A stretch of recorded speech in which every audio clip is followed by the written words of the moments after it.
Once you've formulated your hypotheses and then collected the observations, you need to run the test itself. And in order to test the statistical hypothesis, you need a test statistic. It's going to be a function of the random sample of the observations and the population parameter of interest, what it is that you're trying to determine the value of. So you will reject the null hypothesis if the value of the test statistic is in the critical region, or what we call the rejection area. The critical region is going to be some subset of the real numbers. It's going to correspond to a tail of a probability distribution. Right? The critical region is built using the definition of the errors in hypothesis testing. So you find the critical region so that the error of type 1, alpha, the probability of rejecting the null hypothesis when it was in fact true and you shouldn't have rejected it, should be equal to some predetermined value, 0.05, 0.01. The smaller that value is, the less likely you are, in theory, to reject the null hypothesis when it's true. Here's an example that might illustrate how that works. So you produce cement and you come up with a new process for curing the cement that's going to result in a mean compressive strength of 5,000 kilograms per centimeter squared. And there's a standard deviation there of 120 kilograms per centimeter squared. We're going to test the hypothesis that the true mean is 5,000 against the alternative that it is actually going to be smaller than 5,000. So in a sense, when we say that, we are hoping that we'll be able to reject H null in favor of H1. So these are the hypotheses that we would set up if we are trying to prove that the true mean is actually smaller than 5,000 than what is claimed. We're trying to falsify the claim. We're going to pick 49 pieces of cement that have been cured by the new process, and we'll test them. We'll measure what the compressive strength actually is. So we're going to make an assumption here that the critical region for this specific case is that the sample mean X bar should be smaller than 4970. We would reject the null hypothesis that the curing process gives you a new mean compressive strength of 5,000 if it turns out that our sample mean for 49 observations is below 4970. It would be too far out what we would expect to see if the curing process really had a mean of 5,000 and a standard deviation of 120 for the compressive strength.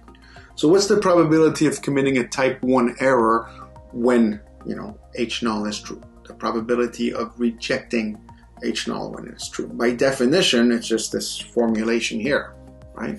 It's the probability of rejecting H null when H null is true. Well, when would we reject H null? We would reject H null in this example, like we've explicitly stated what the critical region is. We would reject H null if the sample mean for the 49 observations was below 4970, given, that mu was actually 5,000. That's what we get if the null hypothesis is true. So we're interested in computing, really, this quantity. Now, we don't know anything about the underlying distribution of the compressive strengths.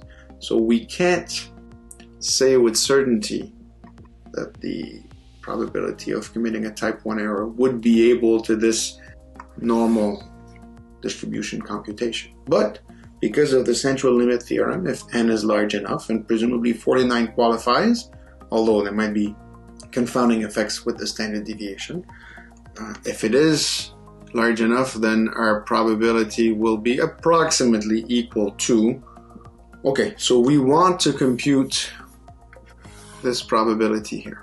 Well, how do we do that? We don't know anything about the underlying distribution of compressive strength. But we do know that we have a sample of size 49, and we do know how to say things about the sample mean, thanks to the central limit theorem. This probability here would be approximately the same if we knew that the compressive strength actually followed a normal distribution, then it would be exactly the same as the probability that the sample mean minus the true population, this is what you're assuming here, divided by the standard deviation divided by the square root of n. So here we're using the central limit theorem standardization thing, should be smaller than, well, we just apply the same operations to this little bit here.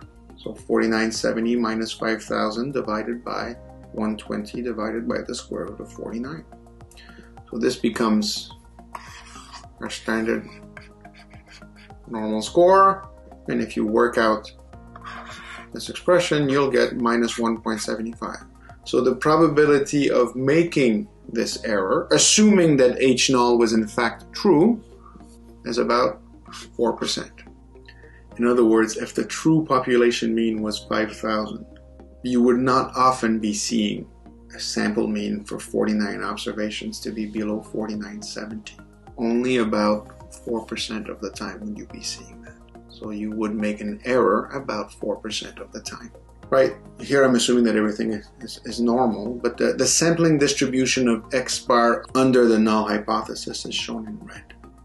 This is a normal distribution with mean 5,000, and the standard deviation is 120 divided by 7. So that's given by the central limit theorem.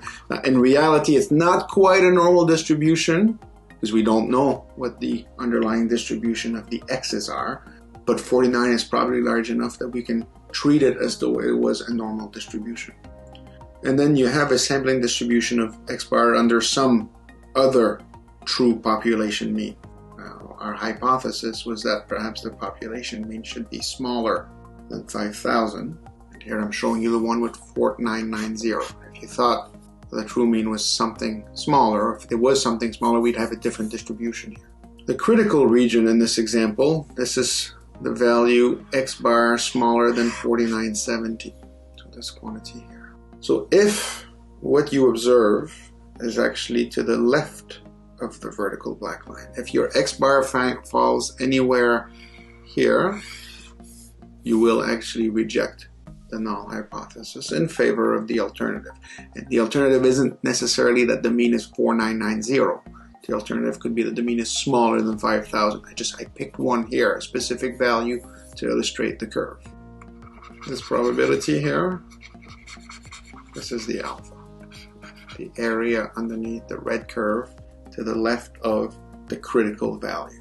I haven't yet told you how we found this critical value. We just explicitly stated it to be 4970.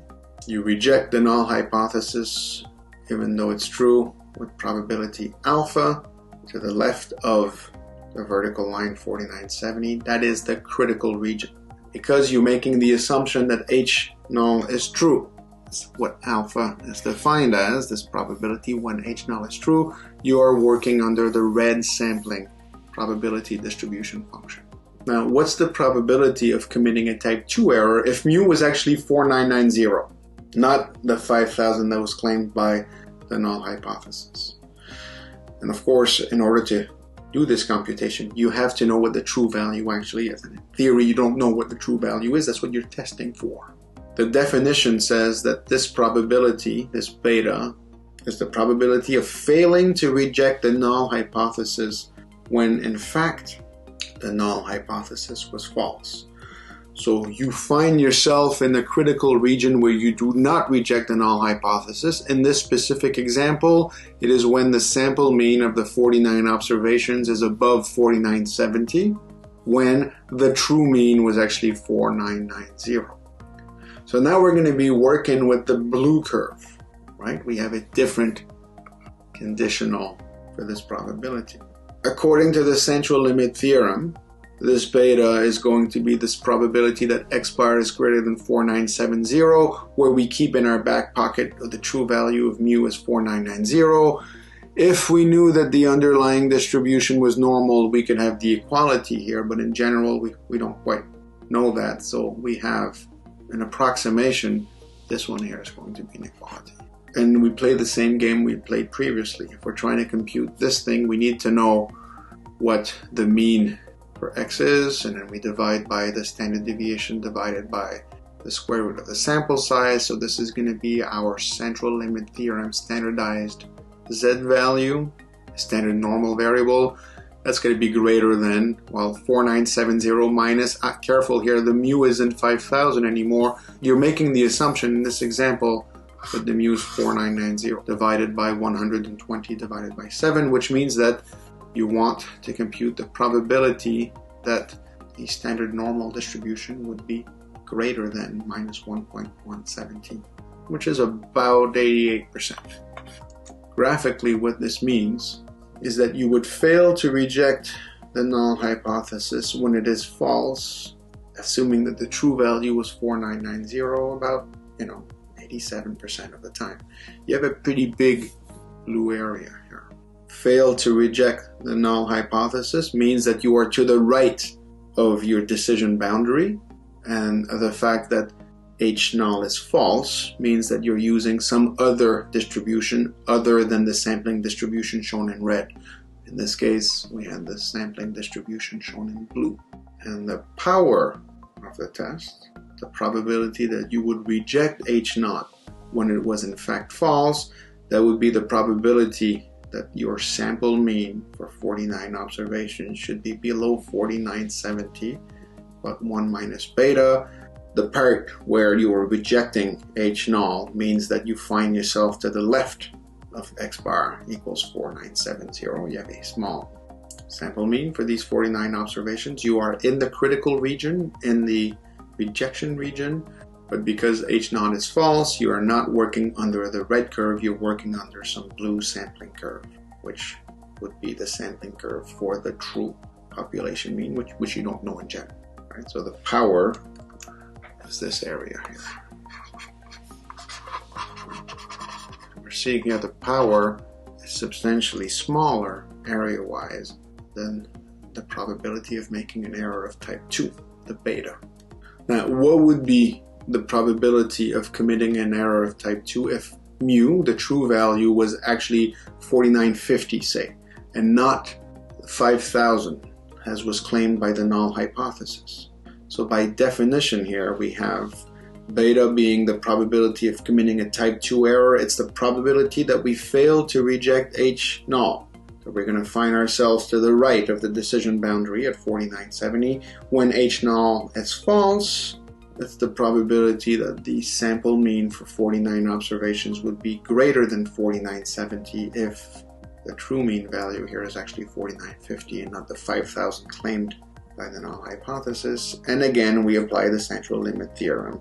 Our beta will be approximately given by this quantity, x bar minus mu divided by sigma divided by square root of n, and then we have the same operations applied to the right hand side of the inequality here. That gives us a z-score of 1.17, which is a probability of about 12%. It's a smaller probability. This is where you would find yourself. The probability that you would fail to reject H null when H null is false. In this case, if the true mean was at 4950, not 5,000, well, it would be small. So fail to reject to the right, H null is false, you're under the blue sampling curve, the one that corresponds to the actual true sampling curve.